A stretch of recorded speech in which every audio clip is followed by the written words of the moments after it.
তো ইন্টারাপ্ট কি টাইপের হতে পারে? ইন্টারাপ্ট হতে পারে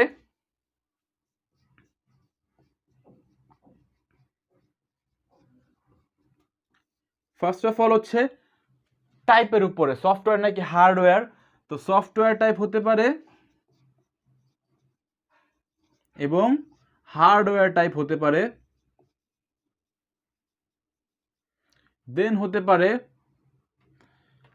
মাস্কেবল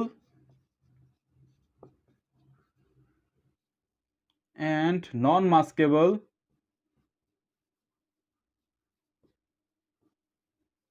and vectored and non-vectored। তো এই হচ্ছে 6 টাইপের ইন্টারাপ্ট আমরা দেখতে পারি।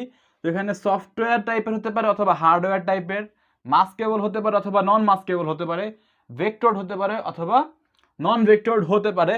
তো আমরা এখন হার্ডওয়্যার ইন্টারাপ্টটা দেখি আগে। ফার্স্ট অফ অল যে হার্ডওয়্যার ইন্টারাপ্ট কি, তো ইন্টারাপ্ট সার্ভিস রুটিন অবশ্যই আপনি নোট করে নেবেন, অনেক ইম্পর্টেন্ট, পরীক্ষা এটা আসেই। তো আমরা এখন দেখবো হচ্ছে হার্ডওয়্যার ইন্টারাপ্ট।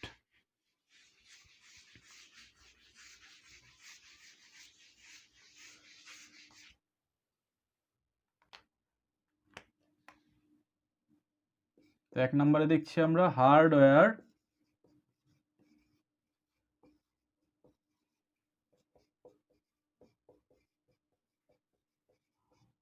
ইন্টারাপ্ট। তো হার্ডওয়্যার ইন্টারাপ্ট কি? তো আমরা যদি সিপিইউ এর মধ্যে INTR বা ইন্টারাপ্ট পাই কোনো হার্ডওয়্যার ডিভাইস থেকে, অর্থাৎ পিনের মাধ্যমে, আমাদের যে মাইক্রোপ্রসেসর রয়েছে বা 8085, এটা আমরা পিন ডায়াগ্রাম কয়দিন পরে দেখবো, 2-3টা লেকচার পরে দেখবো আমরা। তো পিন ডায়াগ্রামের মধ্যে, তো পিনের দ্বারা যদি আমরা রিকোয়েস্ট পাই অর্থাৎ হার্ডওয়্যারের মাধ্যমে, তাহলেই হচ্ছে সেটা হচ্ছে হার্ডওয়্যার ইন্টারাপ্ট। সে এটা হচ্ছে আমাদের মাইক্রোপ্রসেসর 8085 মিউপি। তো এখানে পিন থাকে, এই যে একটা পিন, এই একটা পিন, এই একটা পিন, এই একটা পিন, এই একটা পিন। তো এখানে আমরা কয়টা পিন দিলাম? 1টা 2টা 3টা 4টা 5টা। তো হার্ডওয়্যার ইন্টারাপ্ট হচ্ছে 5টা। ফার্স্ট হচ্ছে ট্র্যাপ, সেকেন্ড হচ্ছে RST 7.5, দেন RST 6.5, দেন RST 5.5 এবং INTR। এই যে 5টি ইন্টারাপ্ট আমরা দেখতে পাচ্ছি, এগুলো হচ্ছে হার্ডওয়্যার ইন্টারাপ্ট। তো এগুলো একটুখানি মাথায় রাখবেন, একটু মনে রাখবেন কষ্ট করে। দেন এখন আমরা দেখবো হচ্ছে সফটওয়্যার ইন্টারাপ্ট।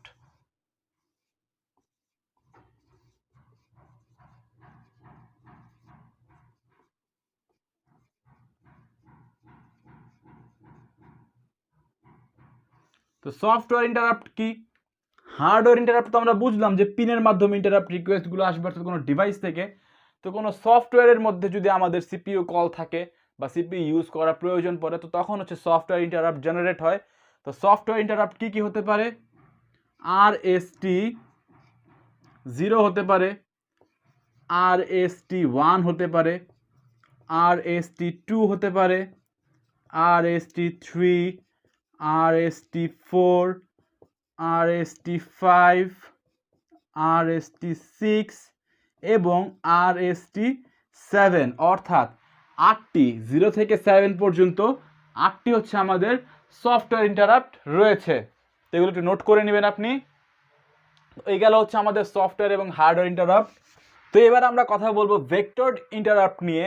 তো যে সকল ইন্টারাপ্টের স্পেসিফিক অ্যাড্রেস রয়েছে তাদেরকে বলা হয় ভেক্টরড ইন্টারাপ্ট। এবং আমরা যখন ইন্টারাপ্ট এক্সিকিউট করি তখন যে অ্যাড্রেস রয়েছে সেই অ্যাড্রেসে আমাদের প্রোগ্রামের কন্ট্রোল চলে যায় বা প্রোগ্রাম কাউন্টার সেই অ্যাড্রেসের দিকে পয়েন্ট করতে থাকে। তো ভেক্টরড ইন্টারাপ্ট কি হতে পারে যাদের হচ্ছে স্পেসিফিক অ্যাড্রেস রয়েছে? তো ফার্স্ট অফ অল ট্র্যাপ হচ্ছে ভেক্টরড ইন্টারাপ্ট। তো ট্র্যাপের স্পেসিফিক অ্যাড্রেস রয়েছে কারণ ট্র্যাপকে বলা হয় RST 4.5। তো ফার্স্ট অফ অল হচ্ছে ট্র্যাপ, সেকেন্ড হচ্ছে RST, 7.5 এটার একটি স্পেসিফিক অ্যাড্রেস রয়েছে, দেন RST 6.5, RST 5.5। তো আমরা কি বলছি, ভেক্টরড ইন্টারাপ্ট হচ্ছে সেই সকল ইন্টারাপ্ট যাদের নির্দিষ্ট বা স্পেসিফিক অ্যাড্রেস রয়েছে, এবং যখন আমরা এই ইন্টারাপ্ট জেনারেট করি প্রোগ্রামের কন্ট্রোল এই স্পেসিফিক অ্যাড্রেসে চলে যায় বা প্রোগ্রাম কাউন্টার সেই স্পেসিফিক অ্যাড্রেসকে পয়েন্ট করতে থাকে।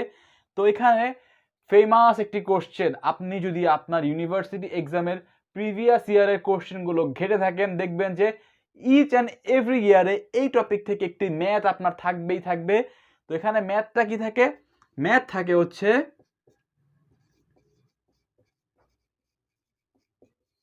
ক্যালকুলেট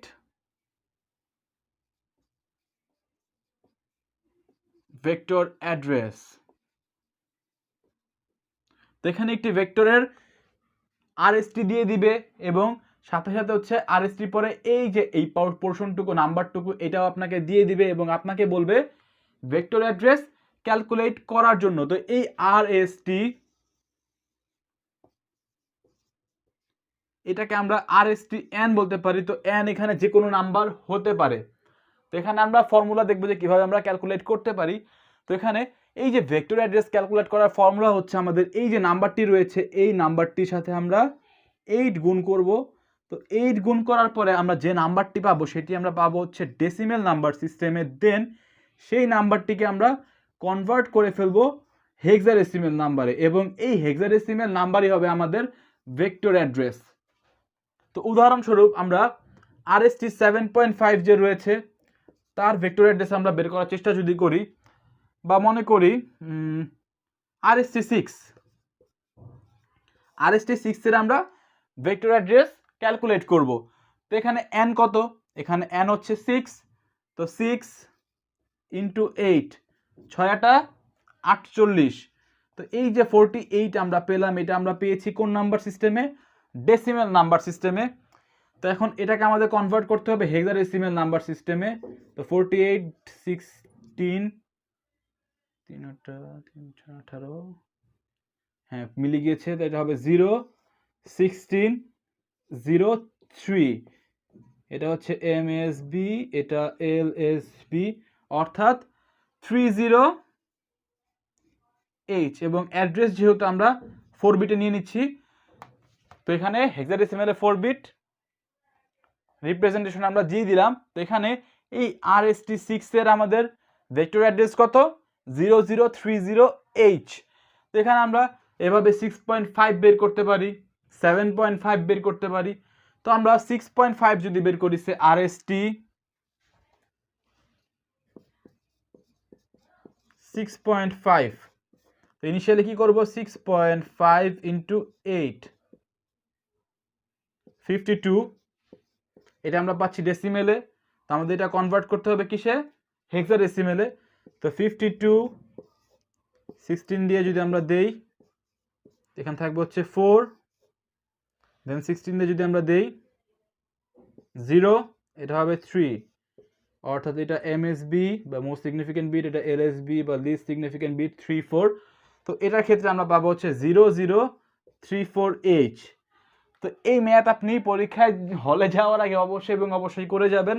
তো আপনাকে জিজ্ঞেস করতে পারে যে ফর্মুলা কি ক্যালকুলেট করার, তো ফর্মুলা হচ্ছে RST n, অ্যান্ড হচ্ছে n কে আমি 8 দ্বারা গুণ দিব, ফার্স্টে হচ্ছে ডেসিমেলে বের হবে, দেন হচ্ছে আমাদের হেক্সাডেসিমেলে থাকবে। তো এতটুকু হচ্ছে আমাদের ফর্মুলা।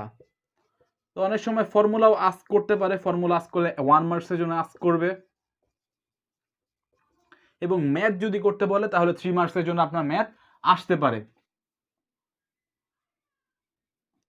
তো এই দেখলাম হচ্ছে আমরা ভেক্টর ইন্টারাপ্ট। তো আরেক ধরনের আমাদের পাশাপাশি একটা ইন্টারাপ্ট রয়েছে নন ভেক্টর।